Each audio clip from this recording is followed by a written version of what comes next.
As the leader of the Booner Pack, I lead from the front. All right, boys. Lock in. It's our core foundation, man. Grit. I'm fired up. I'm fired the f*** up, boys. It's pumping right now. It's got my juices pumping, boys.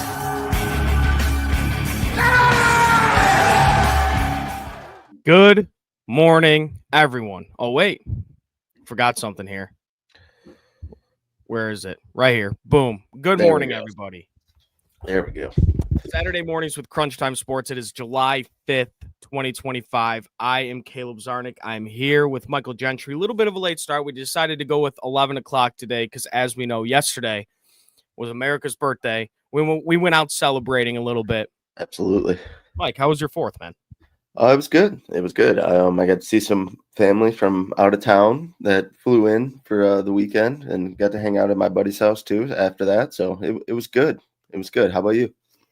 It's good, man. Just played a little bit of golf. Got some time to chill. Oh, so, fam went up north. So, didn't catch that invite for some reason. Hurt my feelings a bit. But as you can see, different background here. I am in a new house. I'm in a new home. I'm pretty excited about it. Live with 2 of my friends. So, it's been busy. That's why we didn't have a show last week. It's been busy, moving everything. But the show must go on. Mike, a lot happened, not just in the Detroit sports world this week, but kind of in, I guess you could call this a sport, no? Joey Chestnut is the fucking GOAT of maybe everything ever. Like, might be the greatest human ever to step on this earth. What was that? I have it written down, 17th win in a hot dog eating contest, 70 and a half hot dogs. That's disgusting. It is. It's disgusting how he's actually the go to this. You know, remember last year when they took him off for a year because he did the Netflix thing, right? So they took him off the Impossible hot dog thing. Oh yeah, actually that's what it was. Yeah, and then he went to Netflix after that. So he had to make a statement with this comeback, Caleb. Joey Chestnut, there was no chance that he was not winning this. Well, let me ask you this. I don't know if I'm stepping over a line here because, there's a lot of fantastic American athletes, Michael Phelps, all these guys. Where does Joey Chestnut rank in that? Because he's dominant. This is like Tiger Woods type dominance. No one, when he steps up to that table with those glizz there's no one on planet Earth that is beating Joey Chestnut in a hot dog eating contest. There's no one. There's no one on planet Earth. He's just the man. When you think of 4th of July, when you think of glizz, you think of Joey Chestnut, and you think of him just absolutely dominating his competition. Yeah, just putting on for America every 4th of July. That's all he does. He's amazing. Yeah, Seth said it in the chat. What does your husband do for a living? Like, if you're referring to Joey Chestnut's, I don't know if he has a wife or a girlfriend or something, but if you don't know Joey Chestnut, how do you explain? Do you say he's an athlete? I would. No, I would. It's a competitive thing. You have to, I guess. And he's the best at it. And he's the greatest ever at it. Shout out Joey Chestnut. Maybe we can get him on Saturday mornings with Crunch Time here. Joey Chestnut as a guest. That could be the greatest guest ever. That'd be an all-time guest. On anything. But shout out everybody in the chat. Shout out Anakin. Shout out Mike Reed. Shout out Shift. Thank you guys for tuning in. Caleb. Yes, sir. How many hot dogs do you think you could eat in a hot dog eating contest? Well, I didn't watch it. How long do I get? I don't even remember the exact time. But if he's eating 74 or whatever it was, what do you think Caleb Czarnik could eat? I don't know, man. Let's say it's 10 minutes. All right. Let's say it's 10 minutes and I'm actually eating for money. 10 minutes I could. I'm only saying probably 11, maybe, because I'm probably eating 2 in the first minute, and then I'll probably maybe go hot dog a minute. If I'm really going after it, I'll get extremely sick. Yeah. But are you chasing it down with water or whatever they do? Nasty. I can't do that. Dipping it. Oh, I can't do that. Now, I want to say this also, and we're not, first 6 minutes of the show, we're going full wiener here. Jesus. I had maybe the best hot dog of my life yesterday at Cherry Creek Golf Club or golf course, whatever you call it. Dude, it was the best hot dog I've ever had. It embodied everything about America and the 4th of July. It was fantastic. Best hot dog I've ever had. I just had to get that out of the way. Shout out Cherry Creek Golf Club. Cherry Creek's awesome. It is. Nice course. But all right, everybody. A lot went on during this week in Detroit sports. That's why we knew he had to go live. We knew it was going to be the day after 4th. We were going to fight some adversity, maybe wake up with a little bit of a headache, but we're here. We're rocking. Pistons free agency, Mike. We're going to start with this. Now, it all started, Trajan. Well, I'll say it all started with the Malik Beasley situation, because that kind of made Trajan go in a different direction, because, you know, there was reports out there from Shams that they were prepared to offer him a 3-year, $42 million deal, which I would have gladly done. I mean, he was second in the NBA in threes. He was a veteran on this team. They had to pivot. All signs kind of looked to Nickeil Alexander-Walker. I think he would have been a good piece to add on this team, but honestly, I don't think he wanted to come here, because I think me and you talked about this already, because they offered him the same amount as they offered Karis LeVert. Yeah. So obviously they had the money and they wanted to spend that money. And, you know, I'm assuming Trajan would have picked Nickeil Alexander-Walker over him, but Atlanta gave him 4 years. Yeah. Instead, they got Karis LeVert, 2-year, $29 million deal. The 30-year-old averaged 12 points and 3.4 assists last year, 47% shooting on 37% shooting from three. Mike, how do you feel about this acquisition?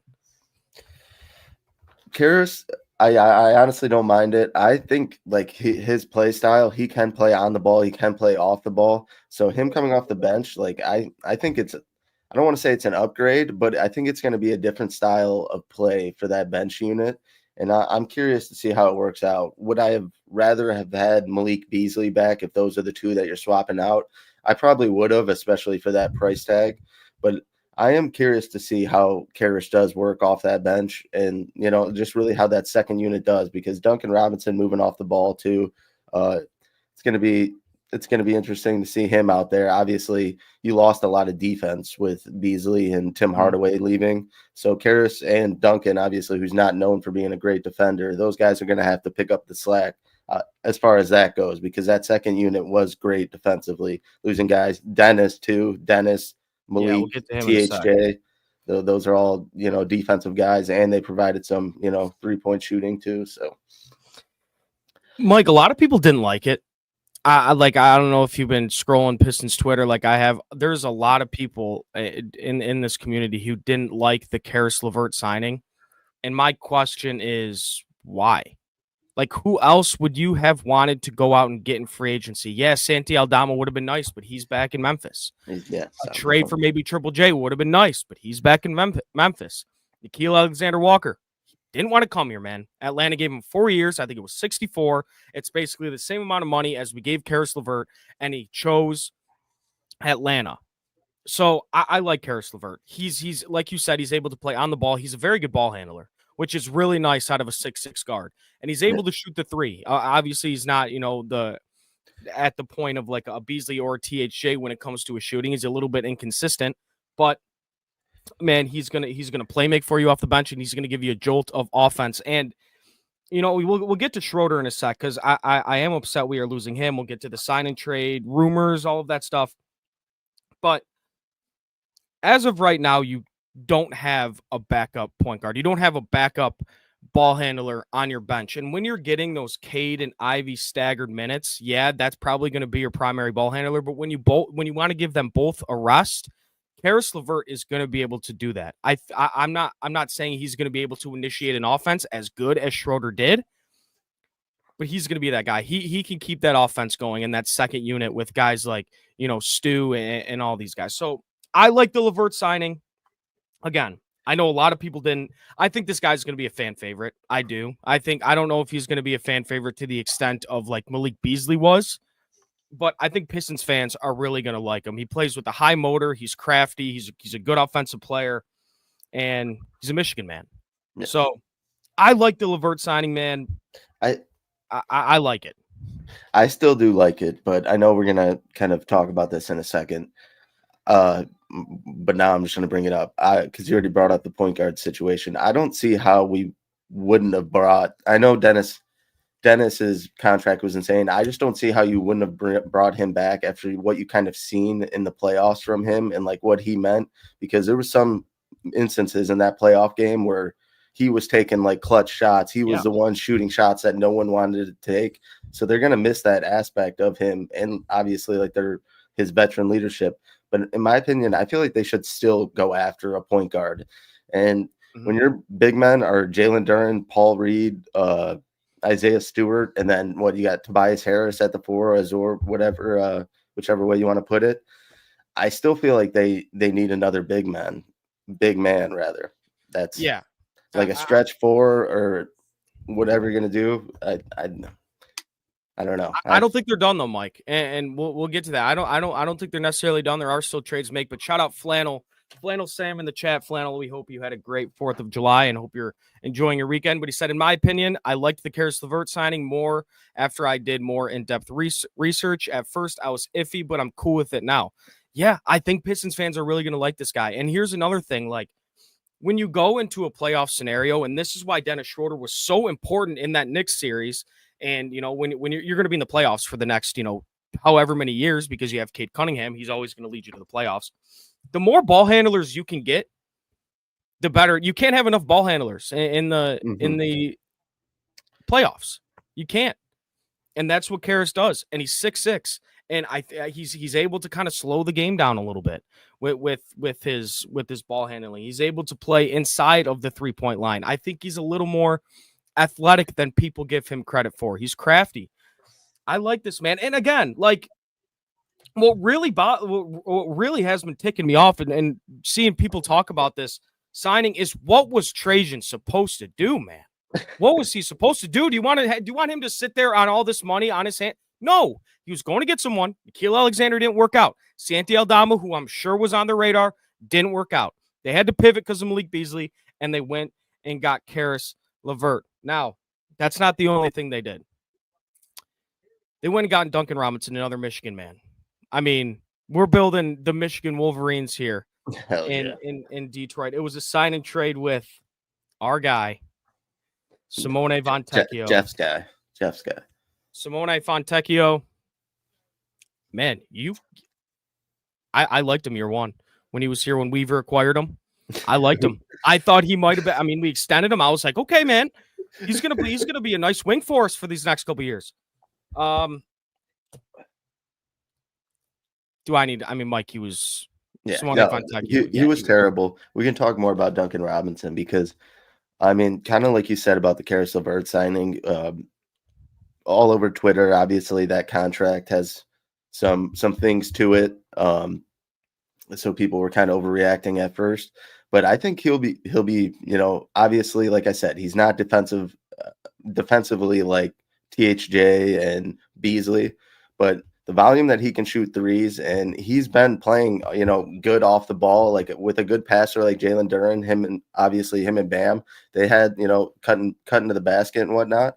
I think Duncan Robinson's going to be a lot better than people actually are expecting. And I guess you could say their reaction like warranted, because I felt like that was probably the biggest overreaction. It wasn't Karis, was like, wow, we got Duncan Robinson for $15 million in a year. Obviously, the contract, you know, is expendable after 1 year. But like, I don't know. I think people overreacted a little bit on that. And once that actually works itself out and we get to see them in play, I think Duncan's going to be a good fit. Might be a little liability on the defensive end, but I think offensively he'll fit just right in. Yeah, I mean, after the Beasley stuff, I thought things were going to get pretty interesting. Like, there was a second there. I don't know kind of maybe how you felt. Like, I was thinking, man, like Chaz Lanier might get some tick, like in the NBA. Like he after the Pistons drafted him, Trajan probably knew that something was going on with Malik, and they went and acquired Chaz Lanier in the draft, who's a shooter. I was like, man, he's going to play a good amount. But then they go out and get Duncan Robinson, 3 years, $48 million. Now, here's the thing about that contract. Yeah, it sounds expensive, but after year two of that, I've seen a couple people say this, and it's a great point. after 2 years of that contract, that's going to be a good, that's going to be like a good, I guess you could say, a good contract to move. Yep. To, it's a very movable contract in year 3. So if you look at it, I mean, maybe if you're kind of projecting in the future, it's really only a 2-year contract and you're trading them in year 3. Do I think Duncan Robinson will be second in the NBA in threes next year, like Malik Beasley was? No, probably not. But it might be a little bit unfair to compare anybody we pick up to Malik Beasley after the year he had. And I do think Duncan Robinson will be a really good veteran presence on this team. Like you said, might be a little bit of a liability on defense, but he is such a skilled shooter off of off-ball screens. And, he's a great he's one of the best catch and shoot shooters we've seen in the past how many years. I like Duncan. I think he's going to fit in really nice on this team. He just continue to add shooting. Like I said earlier, you can't have enough ball handlers in the playoffs. You can't have enough shooting in the playoffs. So I like Duncan Robinson, 3-year, $48 million. And again, if you're looking at it, it might end up being a 2-year deal. You trade him year 3. Now, I do want to get to this comment because we're going to get to Schroeder in a second. If we I'll be even more excited if we walk away with Monk or Collins within the next 24 hours. Yeah, I mean our guy Jeff loves John Collins. I think John Collins would be great. I don't know how expensive he's going to be. We do know that Danny Ainge is a tough cookie to negotiate with. So we'll see how that works. We'll get but yeah, we're going to get to that Schroeder stuff in a sec, but I do want to talk about this, Weezy D. I'm just happy Sasser is getting a bigger role next year. Here's the thing with that. Mike, I like Marcus Sasser. I really do like Marcus Sasser. Now, it seemed like they were pretty okay letting Schroeder go. Does it give you somewhat of a sense that maybe they like Marcus Sasser's progression as a point guard coming off the bench? Because after watching him these past 2 years, man, I just think he's a little bit better off the ball, because he's a skilled shooter. Agreed. And and again, it's his first 2 years. It's tough to be, a young point guard in the league. You have a ton to learn.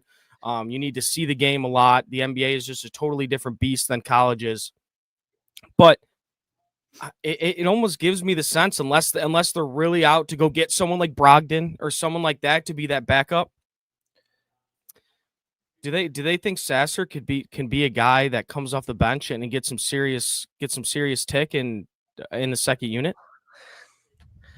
I think if he does get ticked, like you said, I think it's still going to be off the ball, and the best route for them would still to be go and get a point guard. I don't know if Brogdon's the answer or whatnot, but like I said, I think what Dennis did is definitely going to be missed, especially for that second unit, and just like what he did in the playoffs. I know you, Caleb, are one of the people that were really high on Dennis too. I don't know if he's 15 million good, but Dennis had to get his money. Like, after what's happened to him in his career, missing out on money, he had to go get it. So I still think they need to go get a backup point guard. I don't think I would want to put Marcus Sasser out there. I'm curious to see how he grows throughout the season, if that is the case with him playing point guard.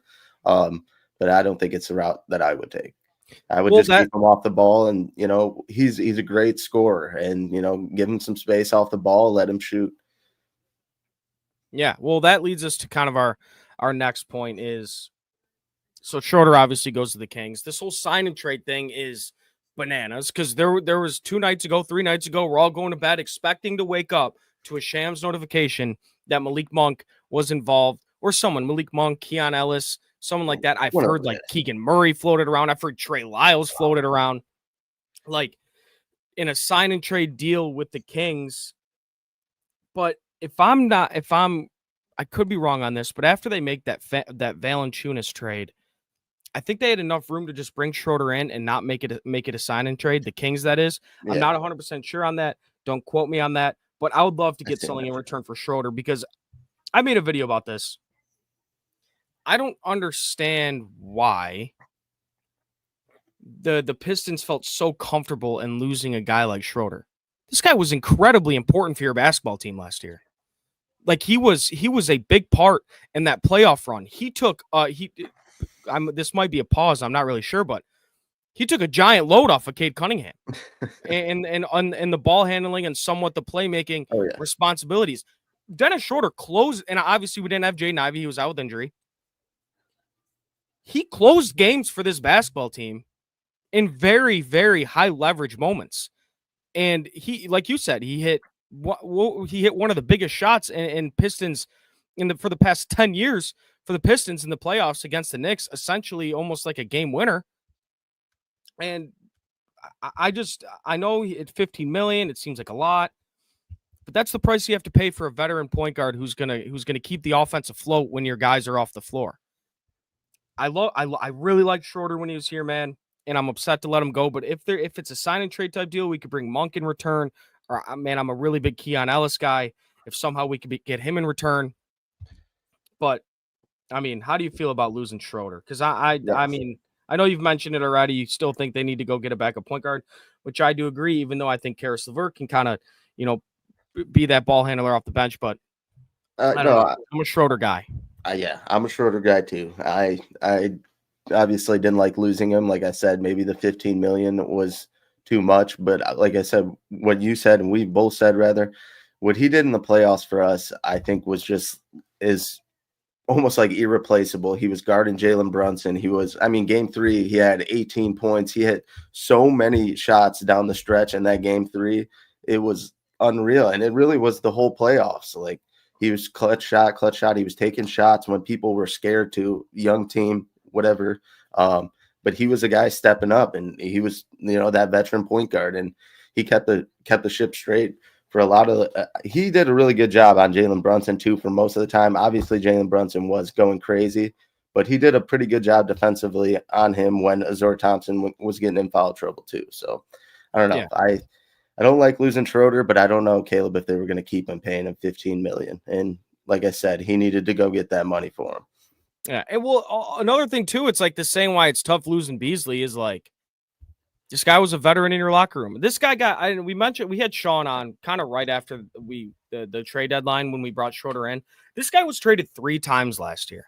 And when that happens to a veteran, do you know what kind of toll that probably takes on a guy that has a family and has to move around the country 3 times? And he stepped in and he was a veteran in that locker room. Now, Zubair Wilson, I'll say this. Yes, obviously Jaden Ivey is coming back. He's going to be in your starting 5. You're going to pair him with Cade. Now, if your answer to this question is yes, I totally understand, because I like Karis LeVert as a ball handler. I've mentioned that a million times on the show. But are you comfortable with Sasser and LeVert in your backcourt off the bench, or do you think we should go out and get someone else, a different backup point guard? I mean, because Schroeder probably would have been that guy. I don't know. That's just me. I like Schroeder. Maybe I got a little bit too attached because he was a part of a playoff run. Like Weezy D said, leave it to a Detroit fan to be tricked by a journirman in contract year. Man, maybe I'm falling for the trap. God damn you, Weezy. You just love Dennis. I mean, like I said, he was a part of a very magical playoff run. But so I might have. Before we go or move on, I don't know if you were.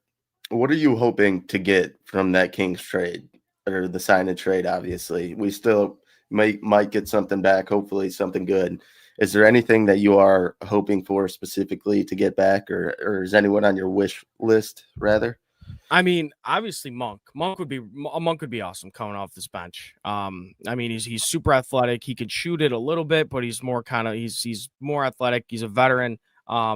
He's got 3 years left on his deal though, so it could get a little bit interesting. Now, the guy, Mike, I love Keon Ellis, man. He defends. He could shoot it a little bit. He's a great defender. He's a spark plug off that bench. So if he could leave with Keon Ellis, I'd be really happy. But who knows what's going to happen with that? Because, I mean, it seemed like it was going to happen after the first 24 hours. We heard about Schroeder, it's developing. This is a sign and trade. The Pistons are going to get something in return, but then, they make the Valanciunas trade. Their money opens up a little bit.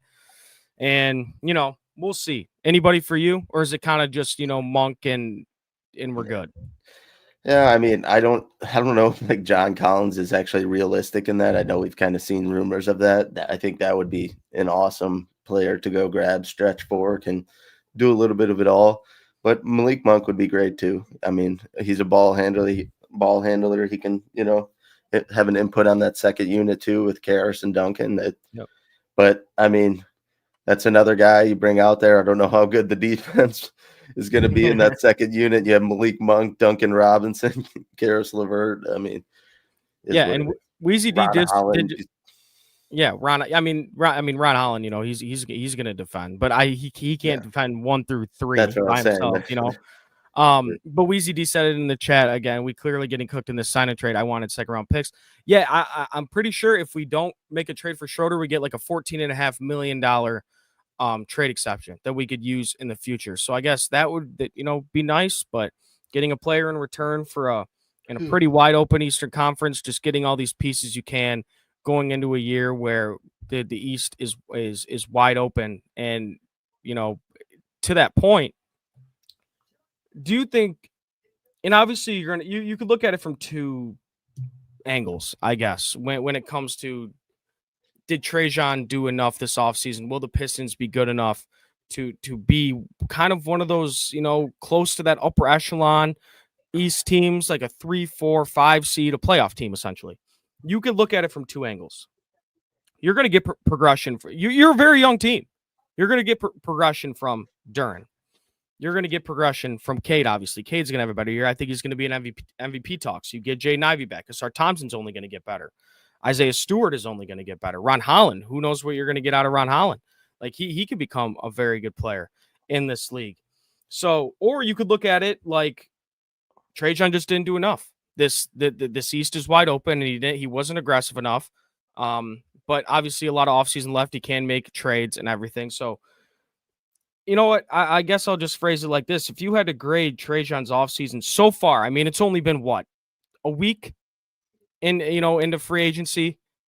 What would you give him right now with the Duncan Robinson sign and trade and the LeVert signing and the Paul Reed extension, I guess? I'd say like a B- or like a B. I really don't think it's that bad. I think he patched up some holes, and we already said it a million times. You don't have to keep repeating it.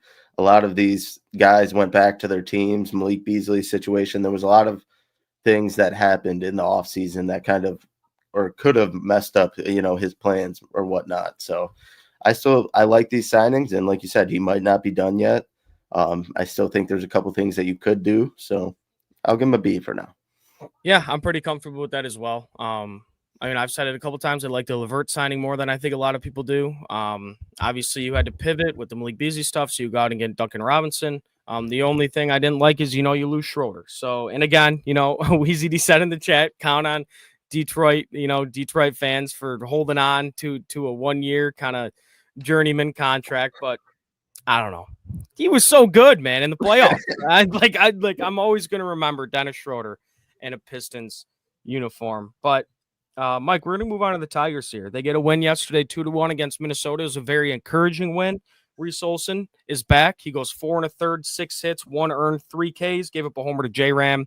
I mean, come on. The best of the best are going to give up homers to J-Ram. But Reese Olson looked really good. I thought the changeup was really good. I thought the command was fine. I thought, and he's going to have to be so good, honestly, in this rotation with the struggling Flaherty. He's going to have to be kind of that third guy outside of Tarek Skubal and Casey Mize. So that was a very encouraging start for Reese Olson. And then the bullpen, which we'll get to here in a sec, a bullpen that's been struggling and a bullpen that's been looked a little bit tired, shut the door yesterday. You get I think it was maybe 2 1/3 really nice innings out of Tyler Holton. I believe he had 3 or 4 Ks. You get Tommy Canley with a nice outing after the really bad one in Cincinnati. Then you get Will Vesta shut the door, struggled a little bit in that 9th inning. But, I mean, you win a 2-1 ball game. Your starter only gives up 1 run, and you hold that lead. Very encouraging win. And now, like Greg says in the chat, you get Mize tonight and Skubal tomorrow against a divisional rival. So, taking game 1 with Olson on the mound, that's a very encouraging win for the Tigers. Oh, no, absolutely. Is it just me, or does Jose Ramirez homer every time he plays us? He's that dude. He's ridiculously good. And it's so funny because every time you hear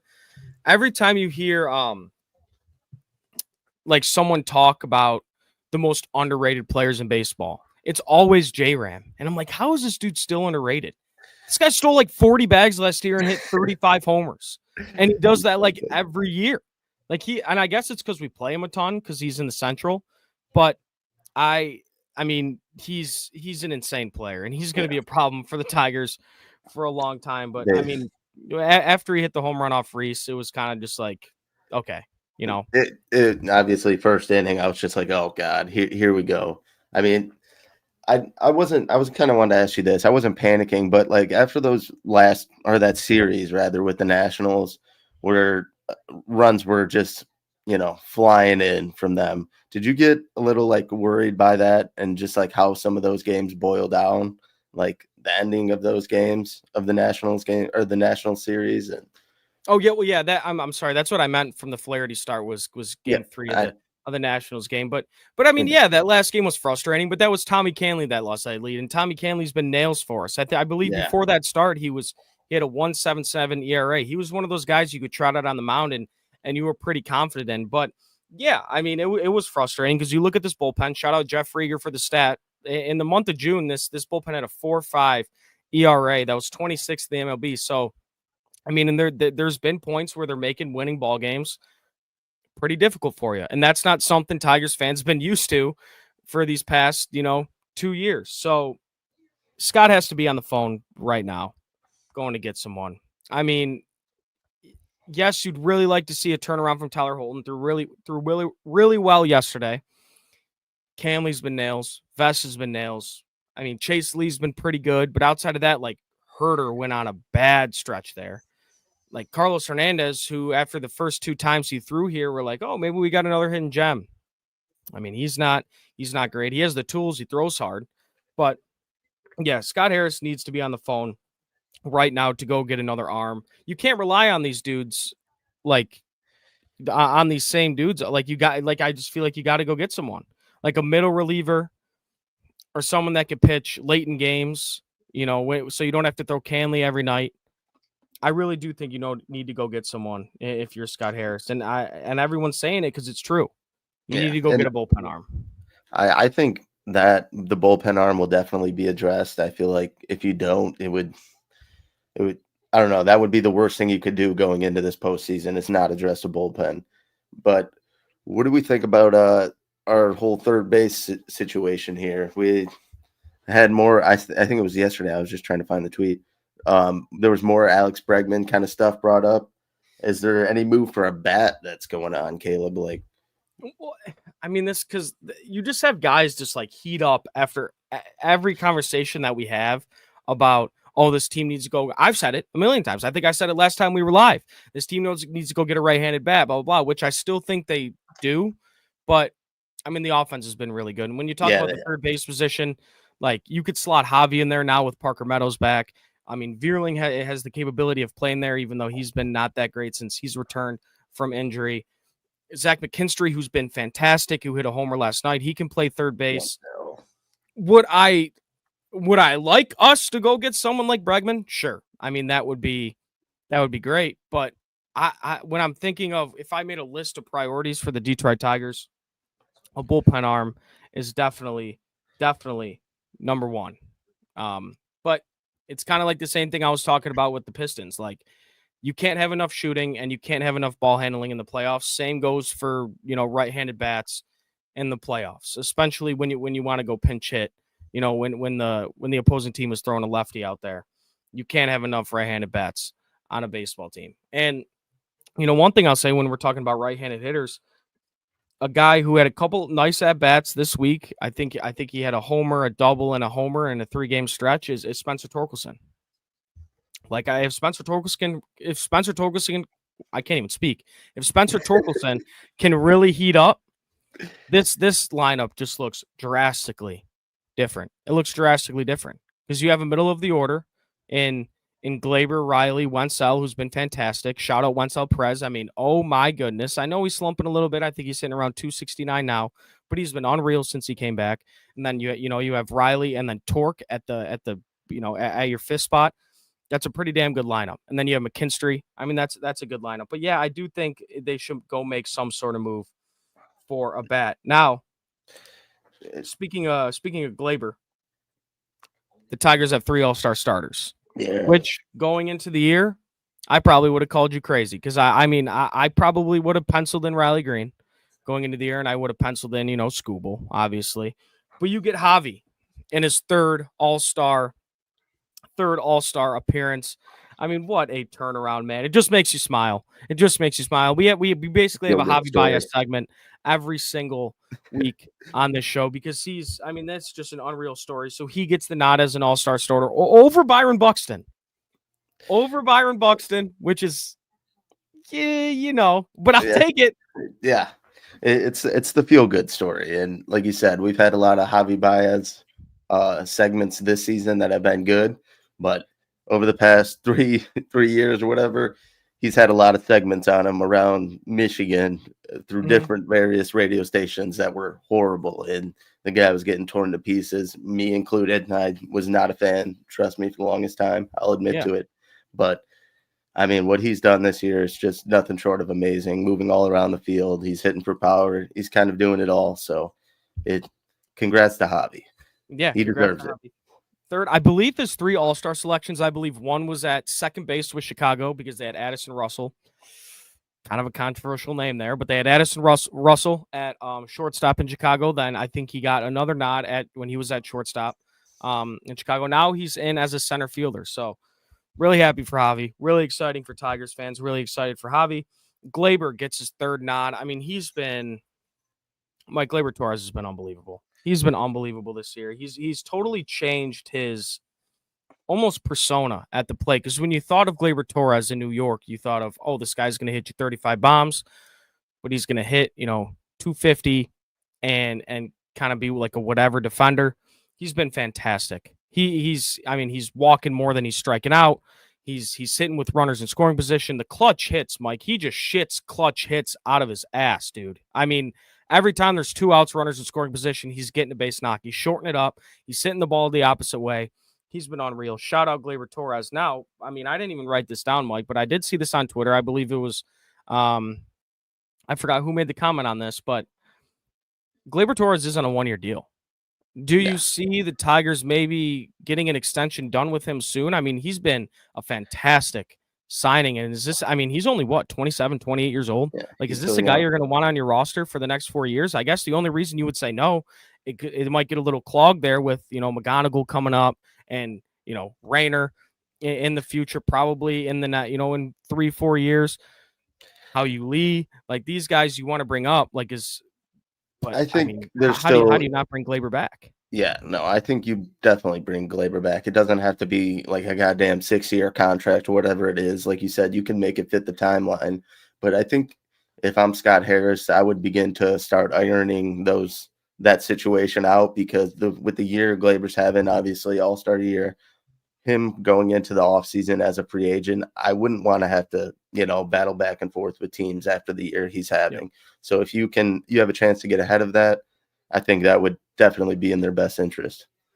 Yeah, I mean, when you're trying to build a winning baseball team, Gleyber Torres is definitely a guy you want on the roster. He's been absolute nails. And then the third guy, Mike, who is probably in MVP talks right now.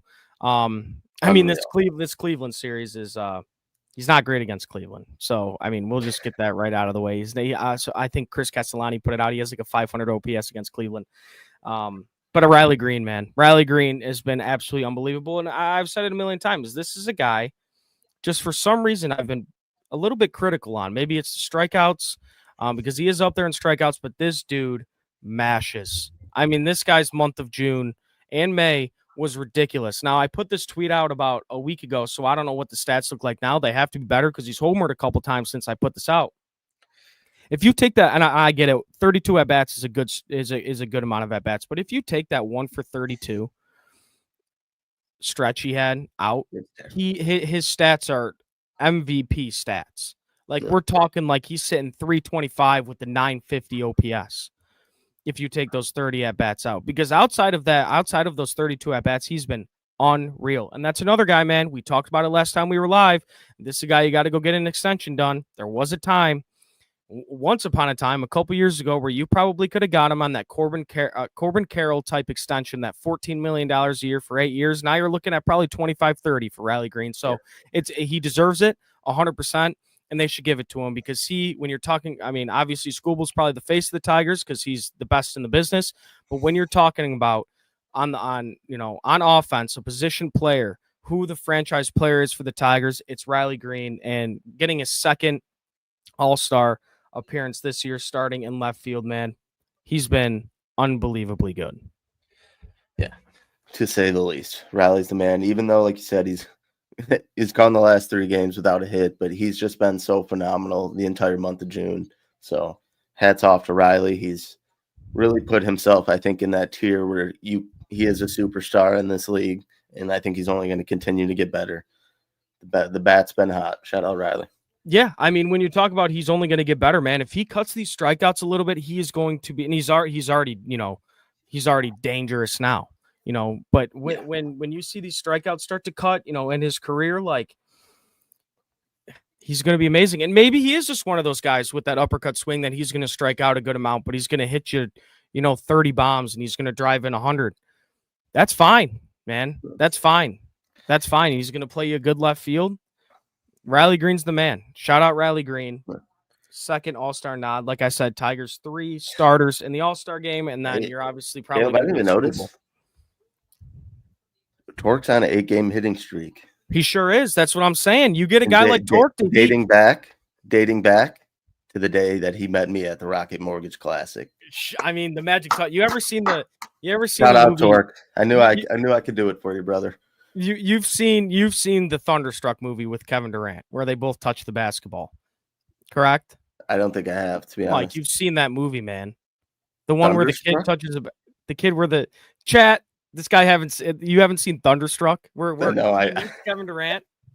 I know, I love KD. That's fucked. I didn't know he was in a movie. Yeah. Well, you passed off some powers to Torque because he's been red hot. That at bat he had the other day, I believe it was game. What was that? It was when Dietrich Gans really shit the bed for us. That was game 3 or 4, I believe, of the National Series. I believe. He had a 10-pitch at bat and he homered. I mean, that's really encouraging from Torque. And like I said, you talk about getting right-handed bats, man. If Torque can heat up, this offense looks incredibly different. You're going to have to pitch this lineup in a different way. But, yeah, shout out Torque. He's the man. Shout out. And that, that's another guy, Torque. If he's and I'm kind of this way too, I guess, because he was the 1-1. You had super high expectations for him. He might not be a guy that's going to hit you 280 with 40 bombs. He might hit you. He might have those Pete Alonso numbers where it's 225. He's going to have an 870 OPS. He's going to hit you 40 bombs. He's going to drive in 100. That's fine. The makeup of this team, when you're kind of looking in the future, when you're talking about guys like Kevin McGonigal, when you're talking about Max Clark, 2 guys that are going to get on base. And even the Colt Keese, who's walking a good amount. And if you bring back Gleyber Torres, that's a guy that likes to walk. And then you have those 2 guys in Riley Green and Torque who are going to drive those guys in. That's a good makeup of a team. Now, I just said the name, and I can't believe I didn't put this on the prep sheet. Colt Keith. He's hitting near 300 over this past 30 games, 30 days. He's really figured something out, and he's in the leadoff spot now. And I like Colt Keith in leadoff spot, man. I do. I love it. And he's going to go through these cold stretches, kind of like he did in the beginning of the year, but it is tough as a young player. He's getting platooned. He had to switch positions of the offseason, getting platoon, lefty, righty. It's going to be tough to find a groove, but he found it. And that's another guy, man. If he could heat up, this team's dangerous. There's just so many guys where you kind of picture like, wow, what if they're hot at the same time? All of them. Riley, Torque, you even talk Wansell, McKinstry stays hot. Colt Keith stays hot. You know what you're getting from Gleyber, man. If these guys, and it's baseball, it's tough to do when all these guys are hot at the same time. You're talking one of the best offenses in baseball. Truly. And you are. We didn't even mention, obviously he's out right now, but Kerry Carpenter, he gets healthy. Yep. And then once he gets healthy, gets more consistency under him. That could be a dangerous situation. Yeah, that stint with Kerry, it's tough to see because he was just starting to heat up. On Sunday Night Baseball, win a homer and a triple, and I believe he had a homer the night before too. He was just starting to heat up after a pretty not great stretch from him. But he needed that 10-day IL stint, man. There's been plenty of times where you're seeing this guy run the bases or even play in the outfield where it's like, ugh, like this is tough, man. He's hurt. Those hammies, they're tough. And I said this on the heavyweights. This might have been the first thing I said. I'm a casualty to a hamstring tear. 2 of them, Mike. 2 hamstring tears. They're a problem, man. Yeah. They're a problem. But thankfully, Carp is in much better shape than I am, and has better resources. So he'll be back. I don't know. He'll be back. But that you're right. That is another guy where you just slot in the middle of that order, man, and he's going to mash for you. He's going to mash because there's an argument over these past 2 years. Even last year, even though he missed a good amount of time, he might have been the Tigers' best offensive player last year. And it's very it is also encouraging that he was so cold for a long time this year. This past month or so, and the lineup just kept. The offense is kept afloat. They have a ton of guys that are going to contribute. One day it'll be McKinstry's night. Another day it'll be Dingler's night. Riley's going to hit you 2 homers this night. Torque's going to go 2 for 4 with a double and 2 RBIs this night. And Glaber's going to go 3 for 4 one night. That's what I love about this offense. It's not super top heavy. 1 through 9, you're going to have competitive at bats from all these hitters. Javi Baez, he's going to drive in runs from that 8-9 hole. So I don't know. I know a lot of people, they're kind of taking this, and it's not everyone. It's not everyone, but I know a lot of people are especially with the bullpen, everything, and we address the bullpen. It is a problem. They do need to make a change there, but not every baseball team's perfect. And I know a lot of people are kind of taking this negative route with the Tigers right now. Like the sky is falling. Hey, we're one of the best teams in baseball. You have guys that we were on our hands and knees begging to have good years this year, having really good years. Yep. And the Tigers are in a really good spot. So, and I'm not going to sit here and tell you it's all sunshine and rainbows, but in a sense, it kind of is. You couldn't have asked for a better season right now from the Detroit Tigers. There are things to clean up, but as of right now, man, this team's really fucking good. And you have Mize on the bump tonight on Fox. That's going to be fun. 7:15 on Fox in Minnesota. Then you got Scooble bumping tomorrow. Should be a national holiday. And you know what, Mike? I'll say this. Say it. The Tigers are America's team. Right now, they're America's team. The Gritty Tigs, they're America's team. You saw they have 3 all-star starters. And I'm just going to say this. I might get my head ripped off for it. Maybe a starter and Javi Baez that might probably got in there because of popularity. I think Buxton probably should have been, whatever. But it's Javi. It's really awesome. He deserves to be an all-star. He played 3 different positions, whatever. You get 3 all-star starters, and you just play on Sunday Night Baseball. You watch the best pitcher in baseball absolutely fucking shove. And you just see again, they're slotted again for another Sunday Night Baseball game in Texas. I believe it's on July 26th. Don't quote me on that. But, MLB flexed them to another Sunday Night Baseball game. Scoop. So, I mean, they can't get enough of us, Mike. Scoop. They can't get enough of the Gritty Tigs. Yeah, hopefully that's a scoop start. You know what? I hope it's a Mize start. And here's why. Either Mize or Olsen. Yeah, Mize has his rough patches. He does. But, man, he's a damn good pitcher. And I want the world to see it. I want the world to see that splitter. I want the world to see that rising fastball at 95. I want the world to see what other dudes these guys, the Tigers have in this rotation, and Olsen and Mize. I want to see it. And obviously we all want to see Scooble. We all want to see him. But I hope it's like a Mize or Olsen start. I see people talking about Mickey Lolich in the chat. I got one. Shout out Jose Iglesias. Signed baseball. I think that's Justin Wilson as well. But I got Mickey Lolich right here. Shout out. The GOAT. Mickey Lolich. I think, back baseball's out of nowhere. I think he lived in my subdivision, dude. Not like right now, but like, when I was living back at home, I think he lived in my sub. But legend. I was that wasn't a house I was going to go trick or treat at. But yeah, shout out Mickey Lolich. Shout out the Tigers. And again, I'll say it again. I know a lot of people are taking this negative route, which is fine. You got to clean some stuff up. This is a damn good baseball team right now. Now, we just talked about a really good team, Mike. We're going to talk about the only Detroit sports team that didn't make the playoffs last year. Oh, wow. Okay. Wow. That wasn't a shot. Wow. It was an attempt of a. No, I'm just kidding. It was an It's fair attempt game. at a smooth transition that sounded a little rude, but Wings offseason, Mike, kind of the big trade here was they traded for goalie John Gibson for Peter Mrazek, a 4th and a 2nd. Those are both future picks.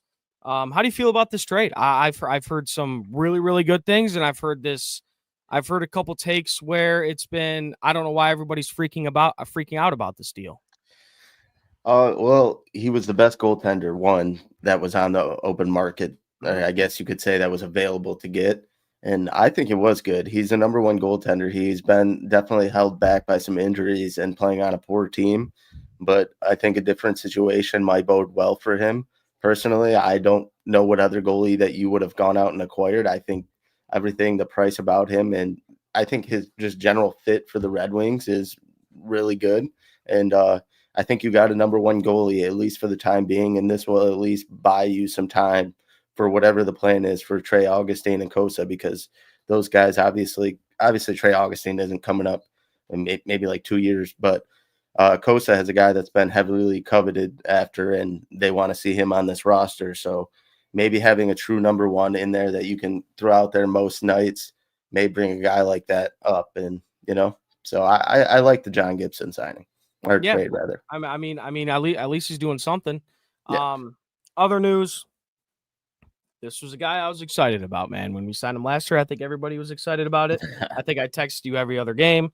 This is Tarasenko's night. Because what was he going for last year? Did he get goal 200 in his career? Or it was 300, I think, maybe. Yeah. I think it was every night like this is Tarasenko's night.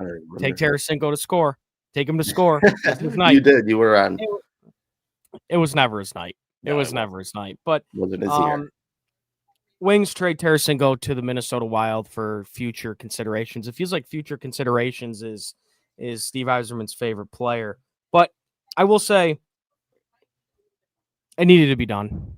Yeah. The Tarasenko move. I mean, I think Tarasenko is still a great player. I don't think the fit really, he didn't get to see, I think, much opportunity with guys that play in his play style and provide, offense.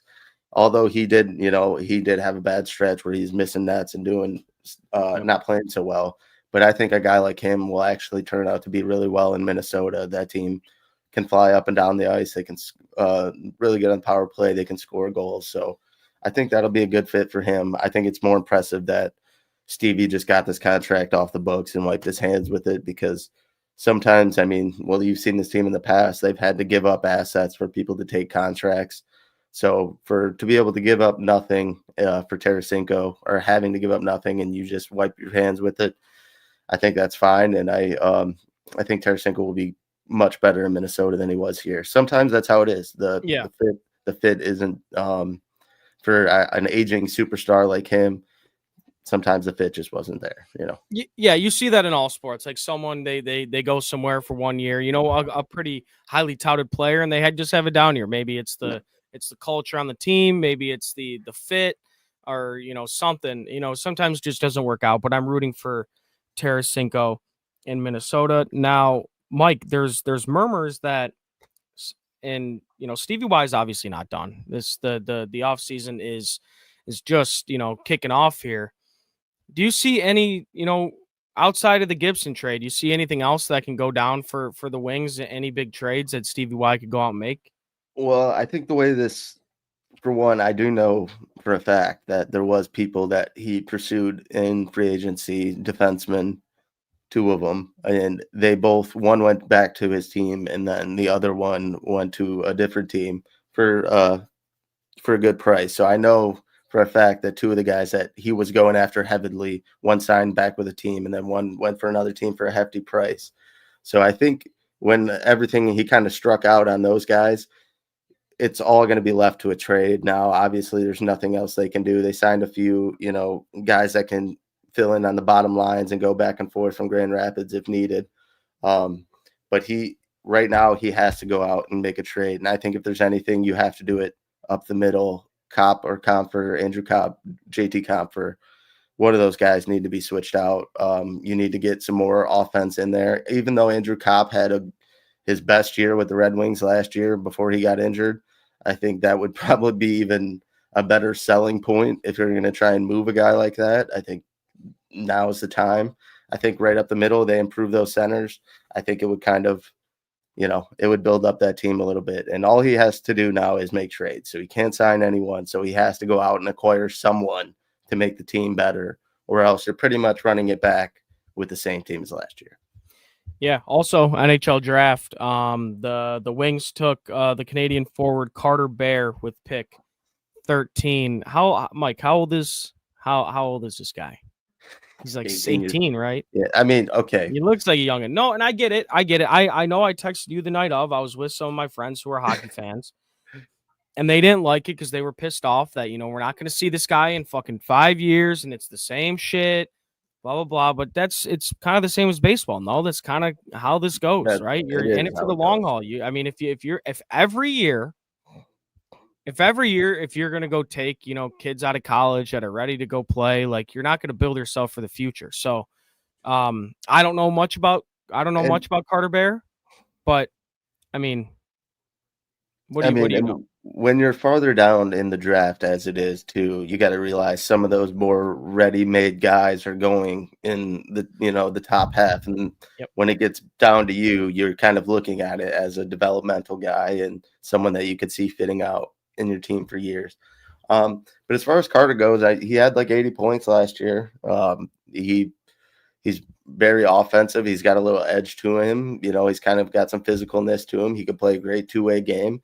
So I think it's a guy that can play on the wing. He can play some center. So like there's things with Carter Bear that I do like and that I could see translating. But like you said, there's so many guys, even in the Red Wings pipeline, that we are going to see before him.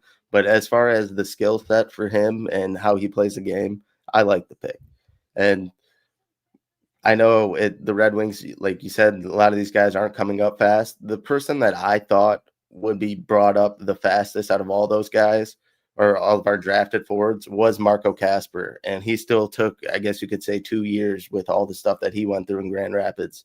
So I don't know if that will give you a timeline, but some of these guys are farther out, and I don't think he's going to be one of those guys that are in the bunch that's coming out soon, rather. Yeah, and it goes for baseball as well, because the development is pretty similar. It's like you can't rush these guys up, man. Like if you try to go out and if you try to bring Max Clark or McGonigal up right now, like it's not going to work. And same goes for hockey. You got to wait until you're for sure this guy is going to compete at the NHL level. He's not going to go up there and he's going to look lost on the ice. So yeah, it might take a little bit, but we'll see. And again, Mike, we'll see what happens here. But this is a big.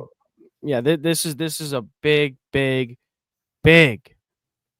offseason for Stevie Y. So and Trajan as well. So yeah, I'm kind of at a loss for words with some of it, because you have some moves that they need to be made on the defensive end, and then like I said, one of those centers, if you swap them out, you can't have Andrew Kopp and JT Compher making 10 mil combined, putting up 70 points combined or whatever it was. When you have that chunk of money, you could, and the Red Wings have cap right now. And then those two guys who I think JT will bounce back and he'll have a better year. I would like to keep him, but I would sell Andrew Kopp right now when he's high. And I don't know.